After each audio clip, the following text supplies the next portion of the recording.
तर आज आपण या व्हिडिओमध्ये बघणार आहेत कामगार कल्याण कायदा 1948. याचं दुसरं नाव आहे कारखाना कायदा 1948 आणि याचंच इंग्रजीमध्ये आपण जर बघायचं झालं त्याला म्हणतात फॅक्टरी ॲक्ट 1948.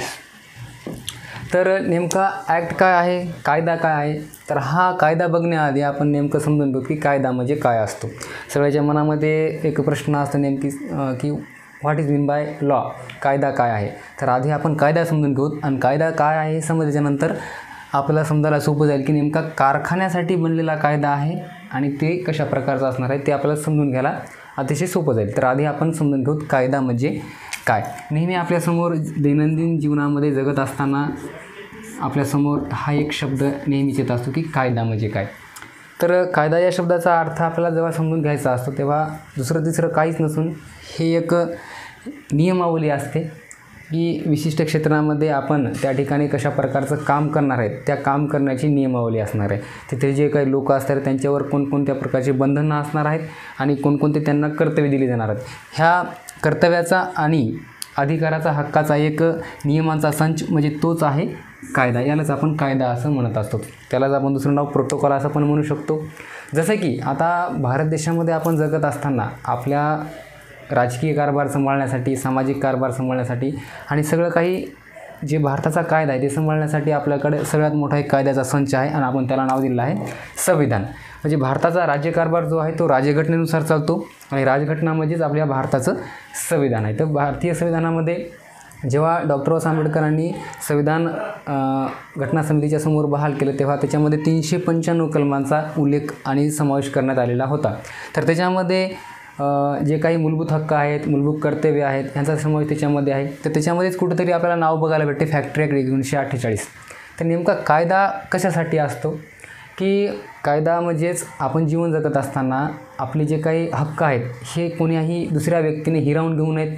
आपलं स्वातंत्र्य जे काय आहे ते स्वातंत्र्य दुसऱ्या व्यक्तीने हिरावून घेऊ नयेत आणि आपल्यासाठी जे काही सरकारी योजना असणार आहे, शासन जे काही आपल्यासाठी जे काही योजनाची अंमलबजावणी करत असते ते प्रत्येक गावातल्या घटकापर्यंत पर्सनल एका वैयक्तिक व्यक्तीपर्यंत ते सगळ्या काही योजना आहेत त्या गेल्या पाहिजेत आणि ते योजना त्या प्रत्येक व्यक्तीचेपर्यंत पोहोचण्यासाठी जर मधामध्ये काही लोक अडचणी उत्पन्न करत असेल तर त्याच्या विरुद्ध लढणं हा त्या नागरिकाचा अधिकार असतो आणि तो लढण्याचा अधिकार आपल्याला बहाल करते भारतीय संविधान म्हणजेच काय कायदा.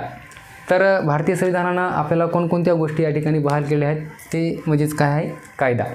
म्हणजे कायदा समजून घेत असताना आपल्याला ही गोष्ट सगळ्यात आधी जाणून घ्यायची असते की माणूस जीवन जगत असताना एखाद्या शक्तिशाली व्यक्तीने एखाद्या कमजोर व्यक्तीवर जर अन्याय करण्याचा प्रयत्न केला, साहजिक आहे की एखादा व्यक्ती जास्त शक्तिशाली आहे तर तो या ठिकाणी राजा बनण्याचा प्रयत्न करेल किंवा त्याच्यासोबत त्याच्या खालची काही जे लोक आहेत जे गरीब आहेत, शोषित आहेत, पीडित अशा लोकांवर तो अन्याय करायचा प्रयत्न करू शकतो.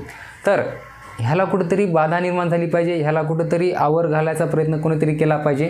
म्हणून ह्याला आवर घालायचं काम फक्त आणि फक्त कोण करते तर संविधान करते.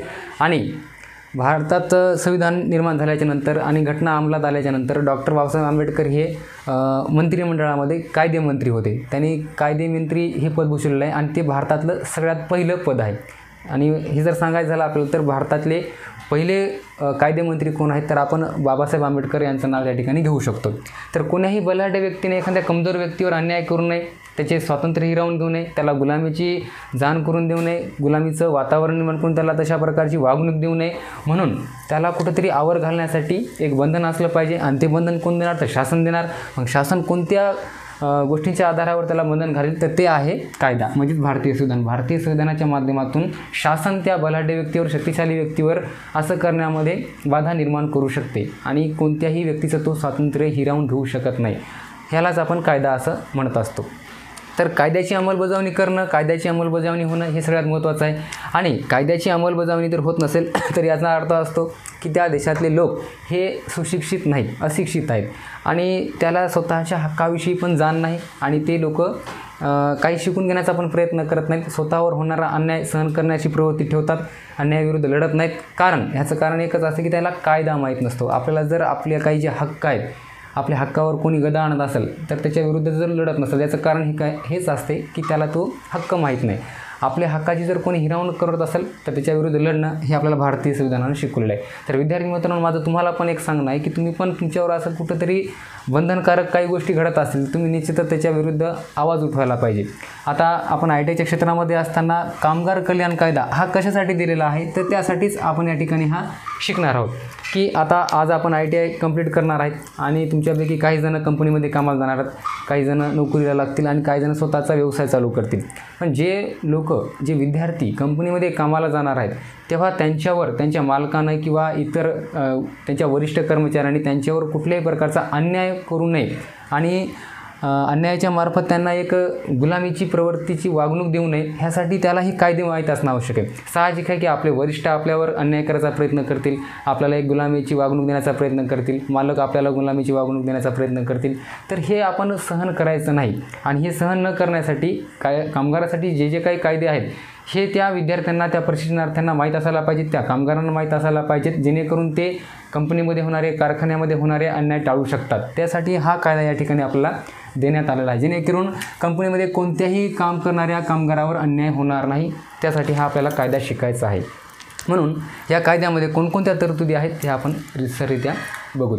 तर हा कायदा निर्माण झाला आहे 1948 साली. तर याला आपण कामगार कल्याण कायदा, म्हणजे कामगार म्हणजे कोण, कंपनीत काम करणारे मजदूर, त्याला आपण कामगार असं म्हणत असतो. कल्याण म्हणजे काय, कल्याणाचा 2 अर्थ असतो. याचे आपण 2 अर्थानं की एखाद्या माणसाचं कल्याण झालं म्हणजे त्याच्या जीवनाचं वाटोळ झालं, ह्या पण अर्थानं आपण म्हणत असतो. किंवा एखाद्या विद्यार्थ्याला एखाद्या परीक्षेमध्ये जास्त जर मार्क पडले असतील तर निश्चित त्याच्या जीवनाचं कल्याण होणार आहे. हे जर आपण चांगल्या अर्थानं म्हणलो तर त्याचं जीवन कसं होणार आहे, एक सुखी जीवन होणार आहे, त्याच्या जीवनाचं कल्याण होणार आहे असं आपण म्हणतो. तर मग कामगाराचं कल्याण करणारा कायदा या नावावरून आपल्याला लक्षात येते की कुठंतरी ह्याच्यामध्ये कामगाराच्या हितासाठी, कामगाराच्या विकासासाठी आणि कामगाराच्या कल्याणासाठी काहीतरी विशेष तरतुदी करण्यात आलेल्या आहेत. म्हणून याला आपण कामगार कल्याण कायदा असं म्हणतो.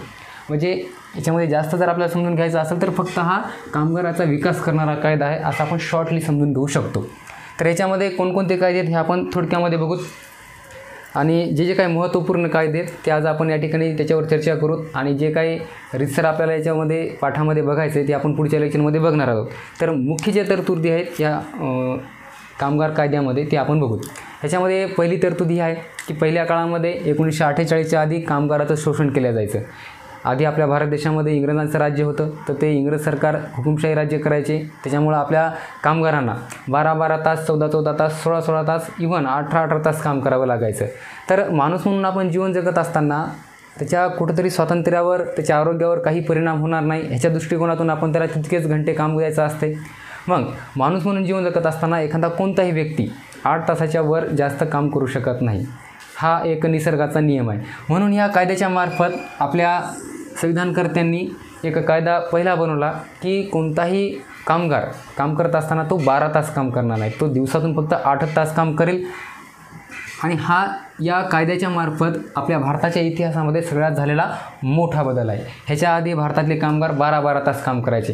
आता मला सांगा, एखाद्या व्यक्तीनं 12 तास जर काम केलेलं असेल तर तो दुसरी गोष्ट काय करण्यास समर्थ असू शकतो का? नाही. तो कुठं बाहेर जाऊ फिरू शकत नाही, परिवाराला वेळ देऊ शकत नाही, अभ्यास करू शकत नाही, सामाजिक कामं करू शकत नाही किंवा इतरत्र काही दुसऱ्या गोष्टी ज्याला बघायच्या आहेत तो पण तो काहीच करू शकत नाही, कारण तो थकलेला असतो. 12 तास काम केल्याच्या नंतर माणसाची मनस्थिती अशी झालेली असते की माणसाला गरज असते फक्त आणि फक्त आरामाची. तर कुठंतरी ही कामगारावर होणारा एक अन्यायच होता, कामगाराची अवहेलना करणारा कायदा होता आणि कामगाराचं शोषण करणारा कायदा होता. याच्यामुळं 12 तास काम केल्यामुळे त्याच्या आरोग्यावर पण परिणाम व्हायचा, दुसरी गोष्ट त्याच्या राहणीमानावर परिणाम व्हायचा आणि दुसरी गोष्ट त्याला बाहेरच्या कोणत्याही गोष्टीमध्ये आपलं डोकं लावण्याची त्याला मुभा भेटत नसा आणि तो कोणत्याही क्षेत्रामध्ये स्फूर्तीनं काम करू शकत नव्हता. तर ही गोष्ट कुठंतरी शासनानं लक्षात घेतली, संविधानकर्त्यांनी लक्षात घेतली आणि बाबासाहेब आंबेडकर हे मजूर मंत्री यांनी इंग्रज सरकारच्या काळामध्ये पण काम केलेलं आहे. तर इथं काम करत असताना बाबासाहेबांनी कामगाराची सगळ्यात मोठी गोष्ट ही लक्षात घेतली की कोणत्याही कामगारानं 12 तास काम करणं म्हणजे हा त्याच्यावर होणारा अन्याय आहे. म्हणून सगळ्यात मोठा बदल जर कोणता असेल तर कामाचे तास या कायद्याच्या मार्फत 12 तासाहून 8 तास करण्यात आली. आणि तेव्हापासून आपला जो काही कामगार आहे कंपनीमध्ये 8 तासाच्या वर काम करू शकत नाही. जर केलंच ती त्याची वैयक्तिक आणि स्वतःची इच्छा असेल आणि 8 तासानंतर काम केल्यानंतर त्याला ओव्हरटाईम म्हणून त्याला जास्त पैसे मिळू शकतात. तर ही त्याची वैयक्तिक बाब आहे आणि ते आपण त्याला बंधनकारक करू शकत नाहीत. 8 तासाचं आपण त्याच्यावर बंधन करू शकतो, 8 तासाच्या वर करू शकत नाहीत. तर सगळ्यात मोठा बदल हा आहे की 12 तासावरून 8 तास हा बदल या कामगार कल्याण कायद्याच्या मार्फत करण्यात आला, म्हणून याला कदाचित आपण कामगार कल्याण कायदा असं म्हणतो. ह्याच्यानंतर कामगाराच्या जीवनामध्ये खूप काही सुखसुविधा उपलब्ध झाल्या. परंतु आता हे सांगायचं झालं की हा कायदा जो आहे कामगाराचं कल्याण करणारा कायदा आहे. पण आता जे काही भारत देशामध्ये सरकार जे आहे, मला वाटते आपण त्याला तर आताचं हे विचित्र सरकार, नालायक सरकार, अन्यायी सरकार बाबासाहेबांनी अथांग परिश्रमाच्या नंतर या ठिकाणी 12 तासाहून 8 तास करण्यात आलेले होते. कितीतरी परिश्रम या ठिकाणी आणि कितीतरी मोठा संघर्ष करावा लागलेला आहे. कारण तेव्हाच्या काळामध्ये जे काही उद्योगपती होते त्यांचं असं म्हणणं होतं की कामगाराचे जे तास आहे ते 12 तासाहून 8 तास करायचे नाही, ते 12 राहिले पाहिजे. ह्याचं कारण काय होतं की याचा फायदा होणार होता उद्योगपत्यांना, कारखानदारांना, मालकांना. कारण काय आहे की मजदूर जर समजा 2 शिफ्टमध्ये काम करणार असेल तर यांच्याकडून ते इतकं मोठं काम करून घेत होते आणि याचा प्रॉफिट जे मिळणार आहे ते या मजदूरांना मिळणारच नव्हता. कारण 12 तास काम केल्याच्यानंतर त्यांना ओव्हरटाईम करायचं काम पडत नव्हतं. त्याच्यामुळे यांना एक तर वेतन बी कमी द्यायचं काम पडायचं, ओव्हरटाईम नाही, म्हणजे याचा प्रॉफिट कोणाला मिळायचा? मालकांना, उद्योगपत्यांना. जेव्हा या 12 तासावरून 8 तास काम करण्याचं वेळ आली तेव्हा जर एखाद्या व्यक्तीनं, कामगारानं 8 तासाच्या वर जर काम केलं तर त्याला ओव्हरटाईमच्या स्वरूपात त्याला पैसे मिळत होते. म्हणजे इथे नुकसान कोणाचं होऊ लागलं? उद्योगपत्यांचं, कामगाराचं, कारखानदाराचं. म्हणून हे कुठंतरी त्यांच्यासाठी हा विघातक कायदा होता, म्हणून त्यांनी विरोध केलेला आहे. परंतु आताचे जे काही निर्लज्ज आणि नालायक आणि अन्यायी सरकार आहे यांचं म्हणणं काय आहे की परत कामाचे तास 8 तासाहून 12 तास करायचे. म्हणजे बाबासाहेबांनी जे काही अथांग संघर्षाच्या नंतर कामगाराच्या जीवनामध्ये एक सोनेरी दिवस आणण्याचा प्रयत्न केला होता, त्या सोनेरी दिवसांना परत हे सरकार काळ्या दिवसामध्ये कन्वर्ट करायचा प्रयत्न करत आहे. तर हे कुठंतरी कामगारावर होणारा अन्याय आहे.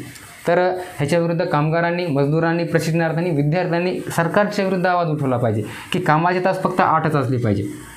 एका आठवड्यामध्ये कामगार, कोणताही मजदूर आठवड्याला फक्त 48च तास काम करेल असं पहिल्या कायद्यात लिहिण्यात आले आणि याच्यामध्ये कोणीही बदल करू नये. कारण कोणताही कामगार 8 तासाच्या वरी दिवसाला काम करू शकतच नाही. त्याच्यामुळं हा कायदा जर 8 तासाहून 12 तास होणार तर हे कामगाराच्या जीवनामध्ये सगळ्यात मोठा होणारा अन्याय असेल.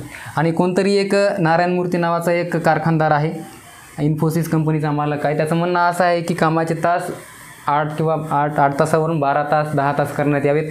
आणि त्याचं म्हणणं असं आहे की भारतातले लोक जे आहेत ते 40 आहेत, ते फक्त 8 तास काम करू शकतात. तर मला हे सांगायचं त्याला की तू कोणाचं रे सांगणारा? भारतीय संविधानकर्त्यांनी आपल्याला सगळ्यांचा विचार करून, कामगारांचा विचार करून त्यांचे कामाचे तास 12 तासाहून 8 तास करण्यात आलेले आहेत. आणि कुठेतरी त्यांच्या अथांग परिश्रमाच्या नंतर, कितीतरी वर्षानंतर, हजारो वर्षानंतर त्याच्या जीवनामध्ये कुठेतरी सोन्याचे दिवस आलेले आहेत, त्याला पाहायला भेटलेले आहेत. आणि हे अशा प्रकारचे उद्योगधंदे करणारे जे लोक आहेत हे त्यांच्या जीवनामध्ये परत काळोख पसरवण्याचा प्रयत्न करत आहेत. आणि हा कुठेतरी कामगारावर होणारा अन्याय आहे. म्हणून कामगारांनी या ठिकाणी ज्वलंत व्हायला पाहिजे, जागरूक व्हायला पाहिजे आणि या होणाऱ्या विवादक कायद्यापासून सरकारला विरोध केला पाहिजे. आणि हा जो कायदा आहे 8 तासाहून 12 तास करायचा, याला पूर्ण विरोध दर्शवला पाहिजे. कामाचे तास फक्त दिवसाला 8च असले पाहिजे. आता हा झाला सगळ्यात मोठा बदल, म्हणून याला आपण कामगार कल्याण कायदा असं म्हणतो. तर हा एकच कायदा नाही, तर इथून पुढे कामगाराच्या जीवनामध्ये जेवढे काही हिताच्या गोष्टी आहेत त्या सगळ्या गोष्टी याच्यामध्ये टाकण्यात आलेल्या आहेत.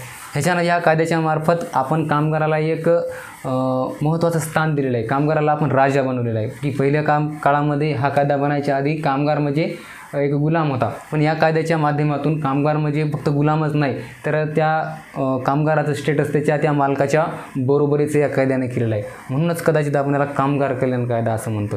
तर याच्यामध्ये अजून जे काही उल्लेखनीय कायदे झालेले आहेत कामगारासाठी ते आपण त्याचा अभ्यास पुढच्या लेक्चरमध्ये करणारच आहोत. फक्त एवढी गोष्ट लक्षात ठेवा की सगळ्यात मोठा कोणता बदल आहे, तर तो आहे कामाचे तास 12 तासाहून 8 तास. म्हणून याला आपण कामगार कल्याण कायदा असं म्हणतो. ह्याच्या पुढचा टॉपिक आपण पुढच्या लेक्चरमध्ये घेऊ. धन्यवाद.